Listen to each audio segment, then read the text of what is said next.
ဝါသနာပါတာကိုလောက်ရမှာလားပတ်စံရတာကိုလောက်ရမှာလား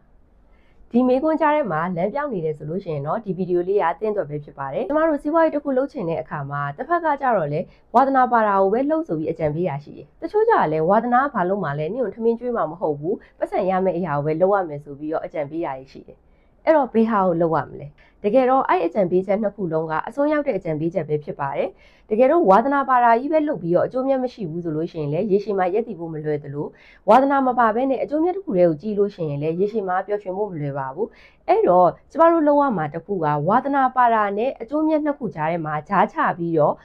စဉ်းစားရမှာဖြစ်ပါတယ်ဘယ်လိုစဉ်းစားမလဲအချက်၃ချက်နဲ့စဉ်းစားပါမယ်ပထမအဆုံးတစ်ချက်ကိုဘာရီဝါသနာပါလဲကိုဘာရီ passion ရှိလဲကိုဘယ်အရာကိုလုပ်နေရရင်ပျော်ရွှင်လဲအလုပ်လုပ်နေမှမသိအောင်ခံစားရတဲ့အရာတွေကဘာတွေလဲဆိုတာကိုအရင်ချရေးကြည့်ပေးပါဒီအရာတွေကကိုစီးပွားရေးလုပ်တဲ့အခါမှာကိုလုပ်ငန်းအတွက်လောင်စာဆီတစ်ခုဖြစ်လာပါလိမ့်မယ်နံပါတ်2အဆင့်ကတော့ကျွမ်းကျင်မှုဖြစ်ပါတယ်ဝါသနာပါယုံနဲ့မရပါဘူးအဲ့ဒီအလုပ်ကိုကျွမ်းကျင်မှလည်းရပါမယ်ငကိုတွေကမကျွမ်းကျင်ဘူးဆိုလို့ရှိရင်သင်ယူလို့ရလားဆိုတာကိုလည်းလေ့လာဆန်းစစ်လို့ရပါတယ်ရှင်နံပါတ်3အချက်ကတော့ဈေးကွက်လိုအပ်ချက်ပဲဖြစ်ပါတယ်ဒါကတော့အရန်အရေးကြီးပါတယ်ဝါသနာပါပေမဲ့ဈေးကွက်ကဒါကိုပတ်စံမပေးဘူးဆိုလို့ရှိရင်လည်းစီးပွားရေးတစ်ခုဖြစ်လာမှာမဟုတ်ပါဘူးမှာကကိုဝါသနာပါတဲ့အရာတွေကဈေးကွက်ကပတ်စံပေးပြီးတော့သုံးချင်လားဆိုတာကိုစမ်းစစ်ရမှာပဲဖြစ်ပါတယ်ပြဝါတဲ့အချက်၃ချက်နဲ့ကိုက်ညီတဲ့စီးပွားရေးလုပ်ငန်းတစ်ခုကကိုယ့်အတွက်ရေရှည်မြဲမဲ့စီးပွားရေးလုပ်ငန်းတစ်ခုဖြစ်လာမှာဖြစ်ပါတယ်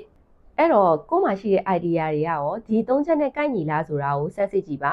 ဒီထက်ပိုပြီးတော့အသေးစိတ်သိကျင်နေဆိုလို့ရှိရင်တော့ကျမမှာစီးပွားအကြံဉာဏ်ထုတ်ခြင်းဆိုတဲ့ free seminar လေးတစ်ခုစီစဉ်ပေးဖို့ရှိပါတယ်ဒီမှာကတော့ကျမတို့ idea တွေအများကြီးပဲနေတိုင်းရှိတယ်အဲ့ idea တွေကတကယ်အလုပ်ဖြစ်လားမဖြစ်လားဆိုတာစိုးရိမ်စိတ်နဲ့မစဖြစ်ပါဘူးကိုကစဉ်းစားလိုက်တယ်သူများအဲ့ idea တွေကိုစသွားတယ်အဲ့လိုဖြစ်နေတယ်ဆိုလို့ရှိရင်တော့ဒီ seminar လေးမှာ join ကြည့်ပါ join ပြီးတော့ဒီ group discussion ကနေပြီးတော့ကိုယ်မှာရှိတဲ့ idea တွေအကုန်လုံးကိုအလုပ်ဖြစ်မဖြစ်ဆိုတာကိုစမ်းစစ်ပြီးတော့နောက်ဆုံးအလုပ်ဖြစ်မဲ့